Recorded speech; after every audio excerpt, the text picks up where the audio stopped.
When I was around 17, I came across Brian Tracy and fell in love with his teaching. I would go to the internet cafe at night because I couldn't afford the normal fee in the day. I would spend hours in the night listening to Tracy and reading his quotes.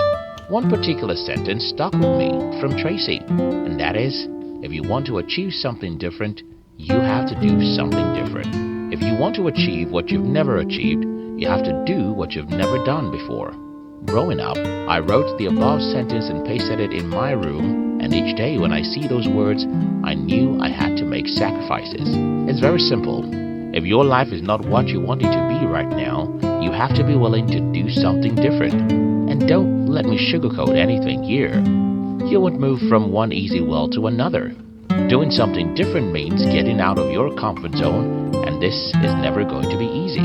In today's video, I'm going to be sharing with you the 3 sacrifices you need to make to escape poverty. If you're new here, consider subscribing so that you won't miss other interesting videos like this.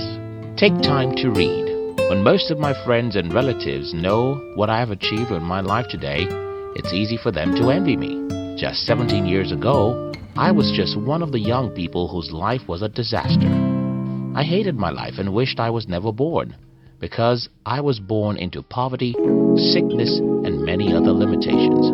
So, how was I able to change my life from being a guy who hated life to creating one of the best lives ever for myself? Books, books, books. My life changed the day I started reading books, and I'll explain how it happened. First, when I started reading books, I started reading the stories of ordinary people who achieved extraordinary things. These stories encouraged me and gave me hope that I could as well overcome every obstacle in my way and achieve greatness with my life. I think this is very simple.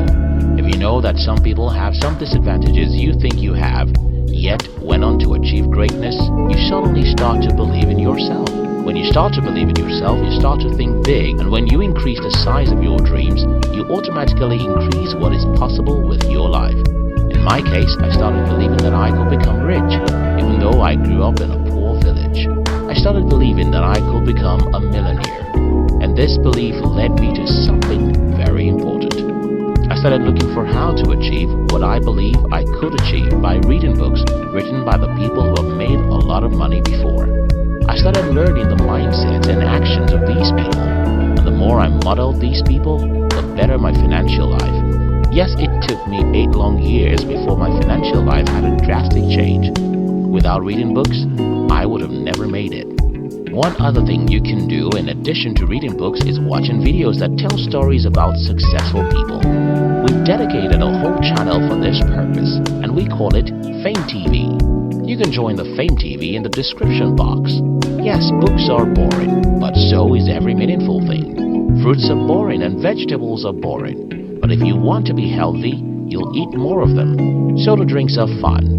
Sugar is sweet and fast foods are nice. If you like your health, you'll run away from them.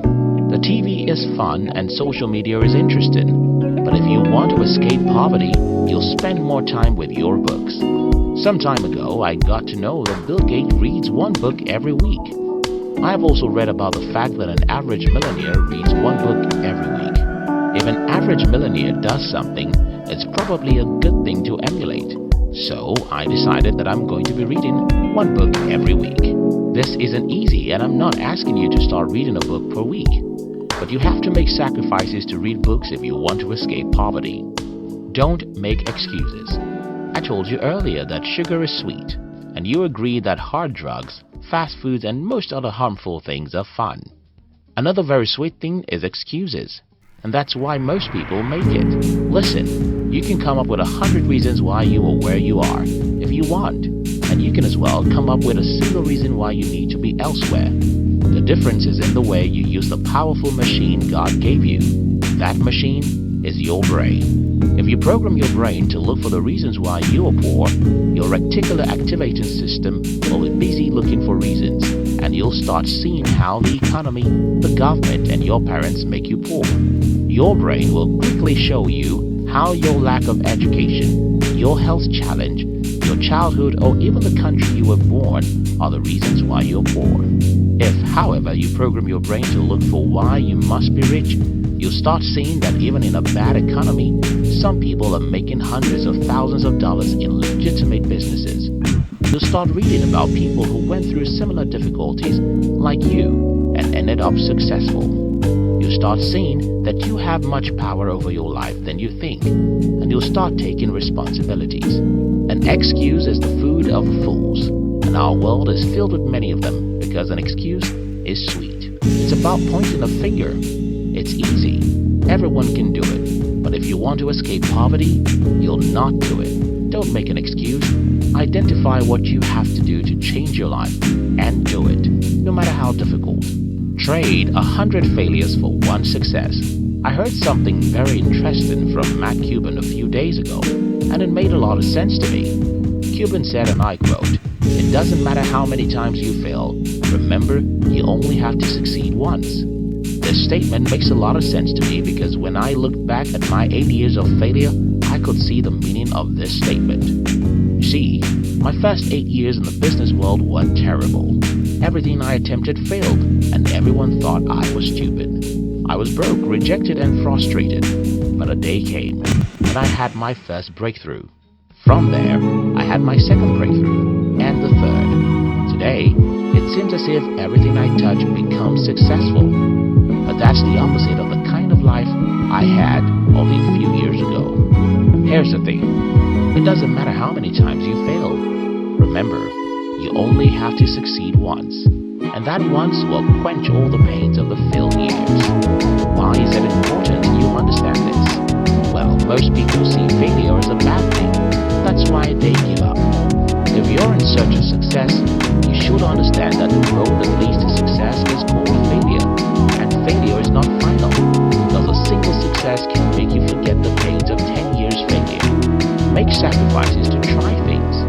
Make sacrifices to get out of your comfort zone. Make sacrifices to do things that are risky, and when you fail, be courageous to stand up and try again.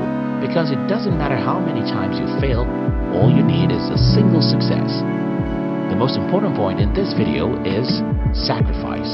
If you want to escape poverty, you have to be disciplined enough to do things that are not comfortable. It's not comfortable to read, but you have to do it. It's not comfortable to take actions that may lead to failure, but you have to do it. Failure is painful, yet you have to endure failures and try again. Remember how I started this video? You cannot get a new result by doing the old things, and every new thing is uncomfortable. So, you have to be willing to make sacrifices if you want to escape poverty. If you enjoyed this video, you'll enjoy the Fame TV, which is our new channel where we tell you the inspiring stories of the most successful people in the world, and even some villains. Look at the description box to join